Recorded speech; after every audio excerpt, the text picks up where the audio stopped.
प्रिय बंधु, जय भीम, जय भारत। नव अध्याय।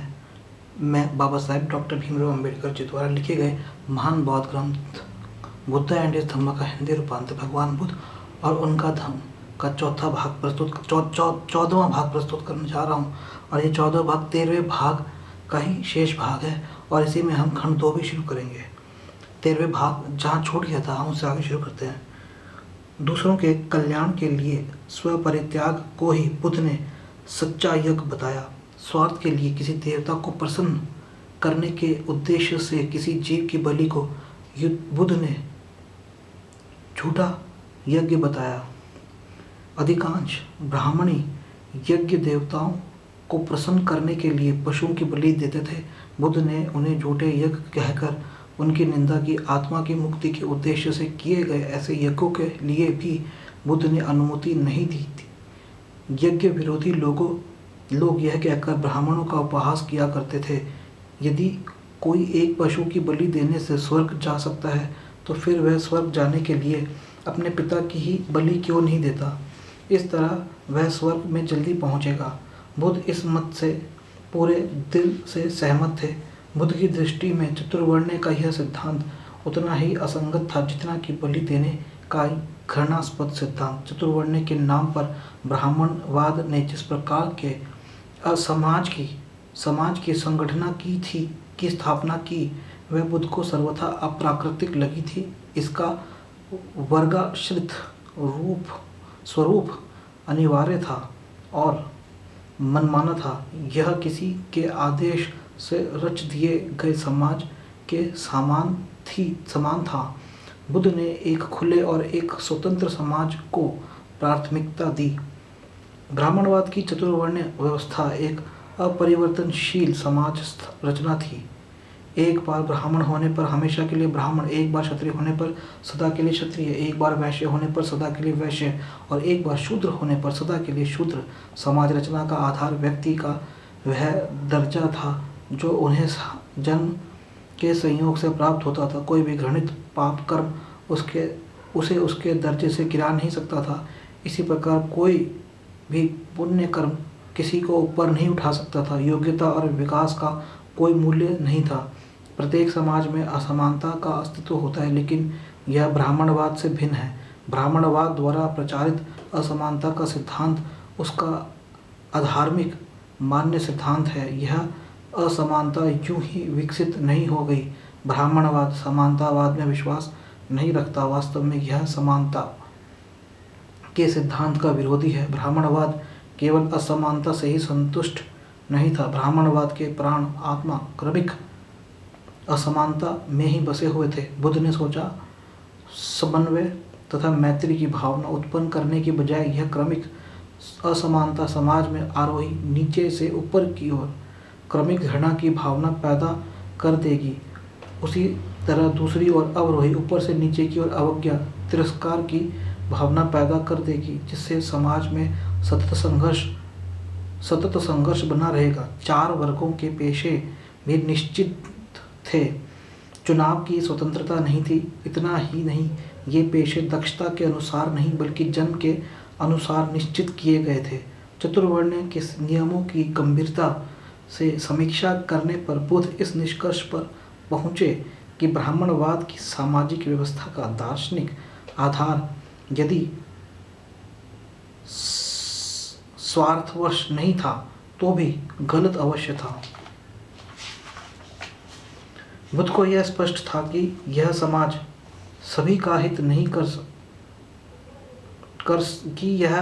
बुद्ध को यह स्पष्ट था कि यह व्यवस्था सभी का हित नहीं कर सकती और न ही यह सभी का कल्याण कर सकती है। वास्तव में इसकी जानबूझकर रचना की गई ताकि बहुत से लोग कुछ लोगों के स्वार्थ की पूर्ति करते रहें। इसमें आदमी को स्वयंभू अतिमानव वर्ग की सेवा के लिए बनाया गया था। कमजोरों को दबाने और उनका शोषण करने के उद्देश्य से इसकी रचना की गई थी ताकि उन्हें पूर्ण रूप से दास्ता में रखा जा सके। बुद्ध ने सोचा कि ब्राह्मणों द्वारा कर्म का नियम इस प्रकार बनाया गया था ताकि विद्रोह की भावना को पूर्ण रूप से समाप्त किया जा सके। अपने दुख के लिए आदमी स्वयं ही जिम्मेवार है, कोई और नहीं। विद्रोह इस कष्ट की स्थिति को बदल नहीं सकता था, क्योंकि उसके पूर्व जन्म के कर्म के कारण ही उसका कष्ट निश्चित था और उसी प्रकार उसके वर्तमान जीवन का भाग्य भी। शूद्र और स्त्रियों के दो वर्गों की मानवता को ब्राह्मणवाद ने बुरी तरह से विकलांग कर दिया था और उनमें इस व्यवस्था के विरुद्ध विद्रोह करने की शक्ति नहीं रही थी। उन्हें ज्ञान प्राप्त करने के अधिकार से वंचित कर दिया गया था।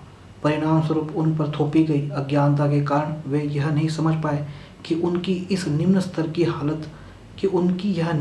की हालत कैसे हुई। वे जान नहीं पाए कि ब्राह्मणवाद ने उनके जीवन को किस प्रकार पूर्णतः महत्वहीन कर दिया था। ब्राह्मणवाद के विरुद्ध विद्रोह करने के बजाय ब्राह्मणवाद के भक्त और समर्थक बन गए थे। स्वतंत्रता प्राप्ति के निमित्त शस्त्र उठाने का अधिकार आदमी का अंतिम साधन है, लेकिन शूद्रों को शस्त्र धारण करने के अधिकार से वंचित कर दिया गया था।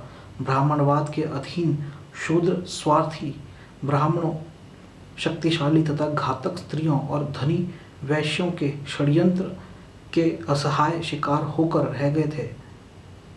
क्या इसमें परिवर्तन हो सकता था? बुद्ध जानते थे कि यह ईश्वर की बनाई हुई सामाजिक व्यवस्था बताई जाती है, इसलिए इसमें परिवर्तन नहीं हो सकता। इसे केवल समाप्त ही किया जा सकता है। इन्हीं कारणों से बुद्ध ने ब्राह्मणवाद को जीवन के सच्चे मार्ग का विरोधी मानकर इसे अस्वीकार कर दिया। खंड 1 भाग 5 अध्याय 4 हम शुरू करते हैं। उपनिषद तथा उनकी शिक्षाएं। उपनिषद साहित्य का एक और भाग थे। वे वेदों के भाग नहीं हैं। यह धर्म वैधानिक प्रमाणित नहीं है। यह सब होने पर भी ये धार्मिक साहित्य का ही अंग है। उपनिषद बहुत बड़ी संख्या में है, कुछ महत्वपूर्ण और कुछ एकदम महत्वहीन है। कुछ वैदिक सिद्धांतों को मानने वाले ब्राह्मण पुरोहितों के विरोध की श्रेणी में आते हैं। वे सभी इस विचार से असहमत थे कि वैदिक अध्ययन अज्ञान और अविद्या का ही अध्ययन है। वे सब इस आकलन से सहमत थे कि चारों वेद और वैदिक विज्ञान का अध्ययन नीचे दर्जे की अपरा विद्या थी। उन सभी ने एकमत होकर वेदों की दिव्य उत्पत्ति पर प्रश्न उठाया। वे यज्ञाहुति, मृत्यु अथवा श्राद्ध पर दान और ब्राह्मण पुरोहितों को भेंट देने जैसे ब्राह्मणी दर्शन के मूल सिद्धांतों के महात्म्य को एक मत से अस्वीकार करते थे, किंतु यह उपनिषदों का प्रमुख विषय नहीं था। उनकी चर्चा का मुख्य विषय था ब्रह्म और आत्मा। ब्रह्म ही यह सर्वव्यापक तत्व है जो विश्व को बांधे हुए है, और मुक्ति भी इसी बात में है कि इस बात का बोध हो जाए कि आत्मा ही ब्रह्म है।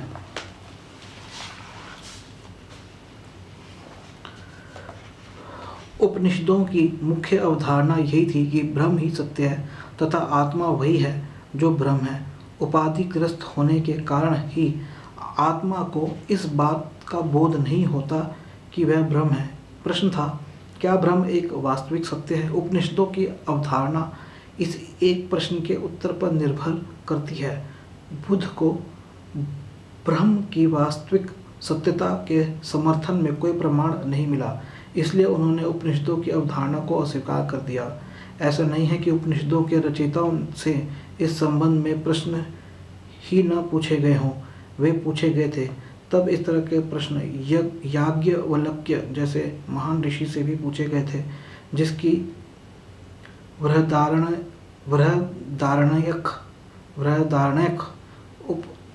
उपनिषद में महत्वपूर्ण भूमिका थी।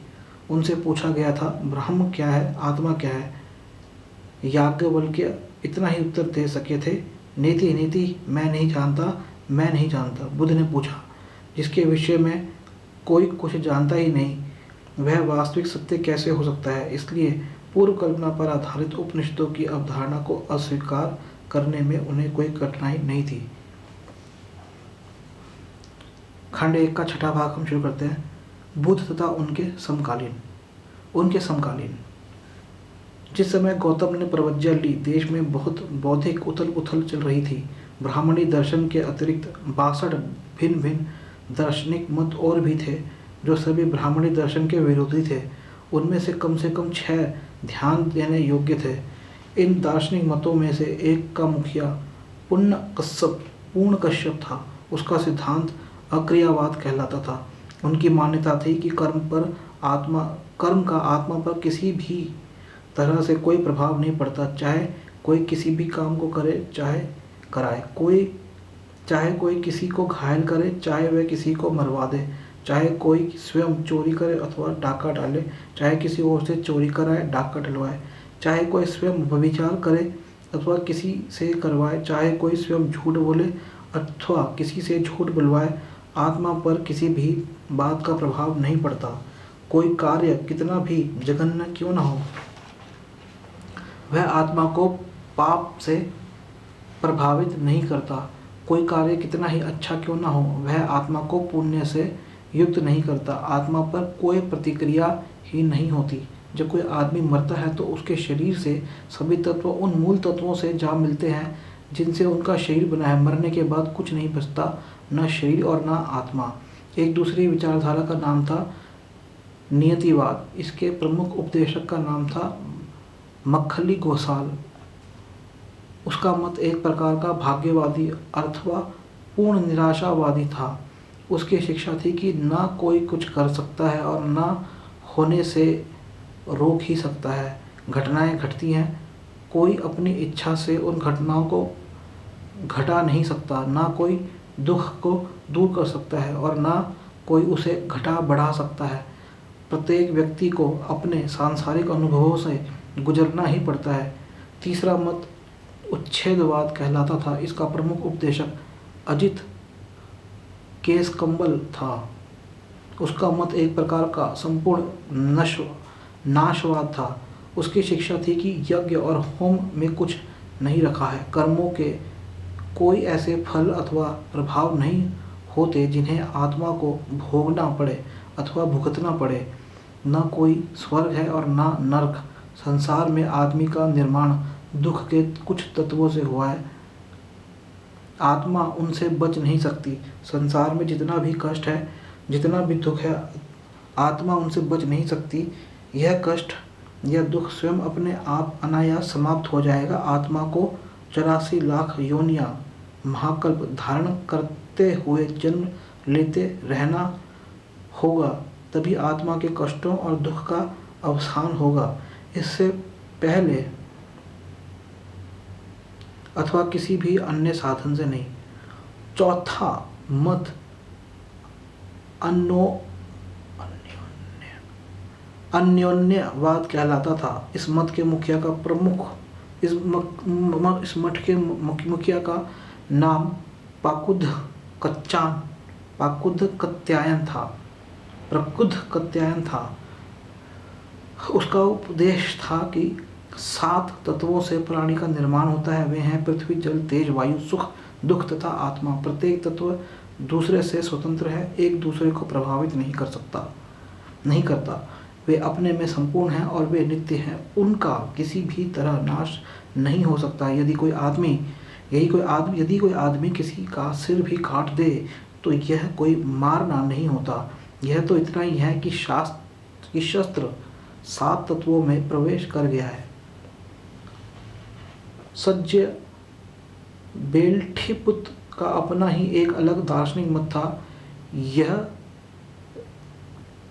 विक्षेपवाद कहलाता था, जो एक प्रकार का संदेहवाद था। उसका तर्क था, यदि कोई मुझसे पूछे कि स्वर्ग है, यदि मुझे लगे कि है तो मैं कहूँगा कि हाँ है। यदि मुझे लगे कि स्वर्ग नहीं है तो मैं कहूँगा कि नहीं है। यदि कोई मुझसे पूछे कि क्या आदमी बनाए जाते हैं, क्या आदमी को अच्छे बुरे कर्मों का फल भोगना पड़ता है, क्या मृत्यु के अनंतर आत्मा रहती है, मैं इन सब का नकारात्मक उत्तर दूंगा, क्योंकि मैं नहीं समझता कि इनका अस्तित्व है। यह सज्जय बेल्ठीपुत्र के मत का सार था। छठा दार्शनिक मत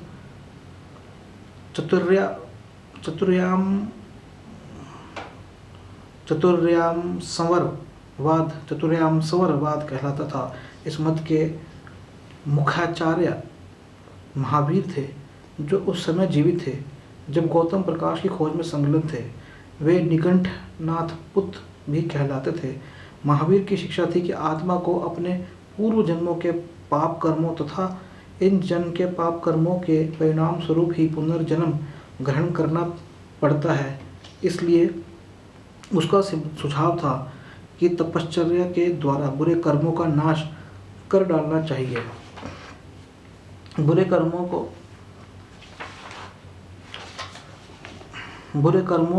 को रोकने के लिए महावीर ने चातुर्याम धर्म अर्थात 4 नियमों, हिंसा ना करना, चोरी ना करना, झूठ ना बोलना, अपरिग्रह संग्रह ना करना और ब्रह्मचर्य का पालन करने का उपदेश दिया था।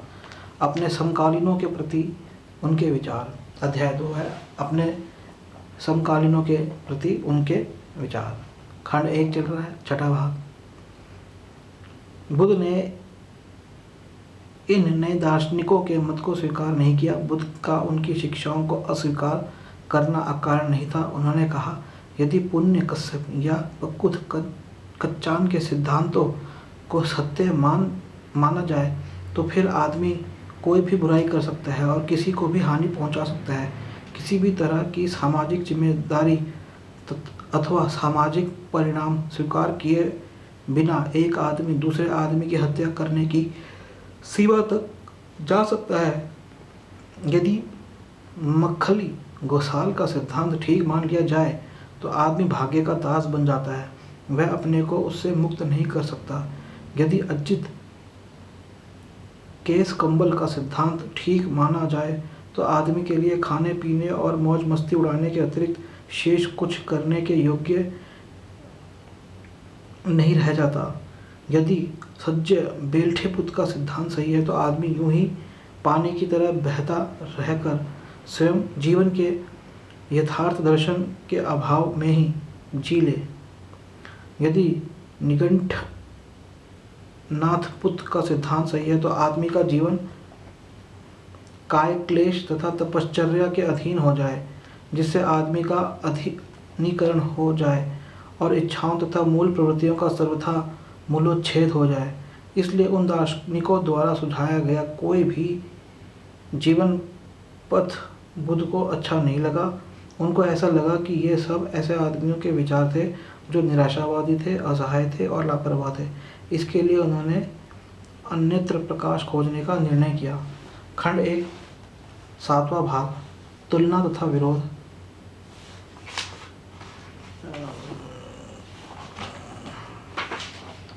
माफ़ कीजिएगा, हमारा खंड दूसरा शुरू हो चुका है और दूसरे में छठा भाग चल रहा था।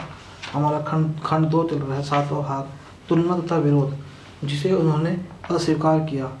दार्शनिक तथा धार्मिक विचारों का सर्वेक्षण यह कहता है कि जिस समय बुद्ध ने अपने शासन को प्रतिपादित किया उस समय कुछ विचारों ने लोगों के दिमाग को जकड़ लिया था। वे इस प्रकार थे: क वेद के अमोघ अचूक होने में विश्वास। ख आत्मा के मोक्ष अथवा मुक्ति में विश्वास अर्थात इसका पुनर्जन्म होने में विश्वास। ग धार्मिक अनुष्ठानों तथा कर्म कांडों तथा यज्ञ बलि की क्षमता को मोक्ष के साधन के रूप में मानने में विश्वास। घ चतुर्वर्णीय व्यवस्था को सामाजिक संगठन के आदर्श के रूप में मानने में विश्वास। ड ईश्वर को सृष्टिकर्ता और ब्रह्म को विश्व का मुख्य मूलाधार मानने में विश्वास। च आत्मा में विश्वास। छ आत्मा के संसरण अर्थात आत्मा के पुनर्जन्म में विश्वास। ज कर्म भाग्य में विश्वास अर्थात पूर्व जन्म के कर्मों द्वारा इस जन्म में आदमी की स्थिति को निश्चित करने में विश्वास। अपने बुद्ध शासन के सिद्धांतों को स्थापित करने में बुद्ध ने इन परंपरागत मान्य विचारों को ही अपने ही ढंग से प्रतिपादित किया। निम्नलिखित विचारों को उन्होंने अस्वीकार किया। मैं कहाँ से आया हूँ, किधर से आया हूँ, मैं क्या हूँ, इस प्रकार व्यर्थ की निराधार कल्पना को बेकार बताया। ख उन्होंने आत्मा के अनधिकृष्ट मत को अस्वीकार किया। उन्होंने आत्मा को न शरीर, न वेदनाएं, न संज्ञा, न संस्कार और न विज्ञान ही माना। ग उन्होंने कुछ धार्मिक उपदेशकों द्वारा प्रतिपादित सभी उच्छेदवादी मतों का बहिष्कार किया। घ उन्होंने नास्तिकों के मत की निंदा की। ड उन्होंने इस सिद्धांत को नहीं माना कि विश्व विकास के आरंभ का ज्ञान विदित है। च उन्होंने इस सिद्धांत का खंडन किया कि ईश्वर ने आदमी का निर्माण किया था अथवा वह किसी ब्रह्म के शरीर से निकला था। छ उन्होंने आत्मा के अस्तित्व की सदैव उपेक्षा की अथवा उसे अस्वीकार किया। 2 जिसे उन्होंने परिवर्तित किया। उन्होंने कारण के महान नियम को उसके उपसिद्धांतों सहित प्रतीत्य समुत्पाद के रूप में मान्य ठहराया। उन्होंने जीवन में निराशाजनक भाग्यवादी दृष्टिकोण का खंडन किया और साथ ही इस मूर्खतापूर्ण दृष्टिकोण का भी खंडन किया कि किसी ईश्वर ने पहले से निश्चित कर दिया था कि आदमी और संसार के साथ क्या घटित होना है। उन्होंने इस सिद्धांत को भी अस्वीकार कर दिया कि कुछ पूर्व जन्मों में किए गए कर्मों में दुख और कष्ट उत्पन्न करने की तथा वर्तमान कार्यों को दुर्बल निष्क्रिय बना देने की सामर्थ्य होती है। उन्होंने कर्म के इस निराशाजनक भाग्यवादी दृष्टिकोण का त्याग किया। उन्होंने पुराने कर्मवाद के स्थान पर एक अधिक वैज्ञानिक कर्म सिद्धांत की स्थापना की। अतः उन्होंने पुरानी बोतल में एक नई सुरा भरने जैसा काम किया।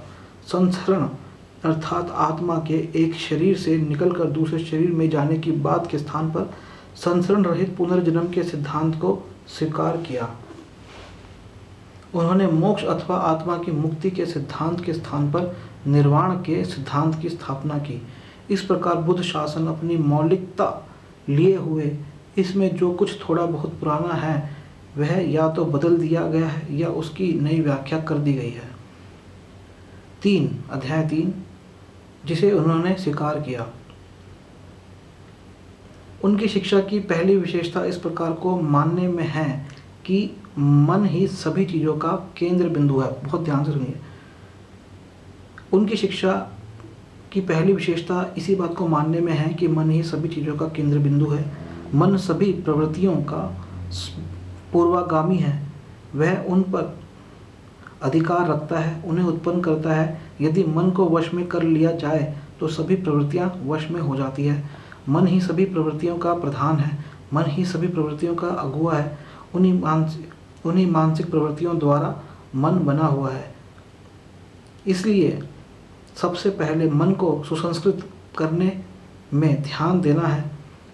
उनकी शिक्षाओं की दूसरी विशेषता यह है कि मन ही उन सब अच्छाइयों और बुराइयों का मूल स्रोत है जो हमारे भीतर उत्पन्न होती है और जिनका हमें शिकार होना पड़ता है। जो कुछ भी बुराई के बारे में है, जो कुछ भी बुराई के बारे में है, जिसका बुराई से संबंध है, जो बुराई से समन्वित है, वह सब मन की ही उपज है। जो कुछ भी अच्छाई है, जिसका अच्छाई से संबंध है, वह अच्छाई से समन्वित है, वह सब मन की ही उपज है। यदि कोई बुरे मन से कुछ भी बोलता या करता है तो दुख उसके पीछे पीछे ऐसे ही हो लेता है जैसे गाड़ी के पहिए गाड़ी को खींचने वाले बैलों के पैरों का पीछा करते हैं। इसलिए अपने चित्त को निर्मल बनाए रखना ही धम्म का सार है। उनकी शिक्षाओं की तीसरी विशेषता है सभी पाप कर्मों से दूर रहना। उनकी शिक्षाओं की चौथी विशेषता है कि वास्तविक धम्म धार्मिक ग्रंथों में नहीं है। उनकी विशेषताओं की चौथी विशेषता है कि वास्तविक धम्म धार्मिक ग्रंथों में नहीं है बल्कि धार्मिक सिद्धांतों के पालन करने में है।